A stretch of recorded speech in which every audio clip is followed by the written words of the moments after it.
Et il y a une fois, j'ai accompagné une jeune fille. Alors, elle est arrivée avec la cagoule sur la tête.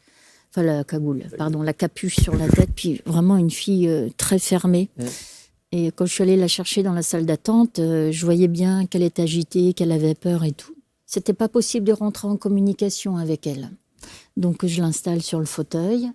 Et puis, toujours en position comme ça, dans sa bulle. Je suis pas rentrée en contact verbal avec elle. J'ai pris le temps de me synchroniser avec elle, c'est-à-dire d'adopter la même attitude qu'elle. Donc, j'ai fait comme ça. Je l'ai pas du tout regardée. Et j'ai vraiment adopté le même enfermement qu'elle. Ouais. Et puis, à un moment donné, j'ai commencé à changer ma respiration, mon attitude intérieure. Et c'est comme si, en fait, je l'invitais sans le verbal, avec l'intention, je l'invitais à être plus à l'aise, plus en confiance et à s'ouvrir tout doucement. Donc on est parti vraiment d'une posture très prostrée et tout doucement, tout tranquillement, tout en activant ma respiration, j'ai commencé à me le relever à moitié. Et puis j'ai vu qu'à un moment donné, elle a commencé à se le relever. Puis j'ai continué tout doucement, toujours sans la regarder. Et puis à un moment donné, quand j'ai senti se redresser, je me suis redressée complètement. Et là, il y a eu une connexion au niveau des yeux.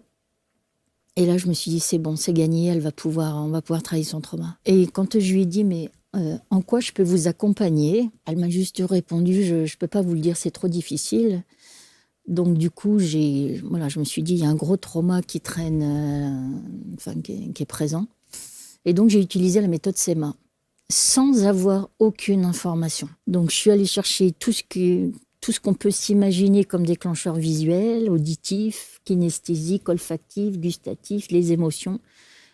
Je suis partie à l'aveugle, j'ai balayé tout ça, j'ai fait 2 tours, parce qu'on peut faire soit un passage complet, un deuxième passage. Et là, la personne, c'est comme si elle était revenue, en fait, elle était sortie de son état de sidération et qu'elle était revenue à la vie. Et après, elle m'a raconté son histoire. Et quand elle est sortie, elle me dit, mais j'aurais cru que j'aurais pu me sentir aussi bien après une séance.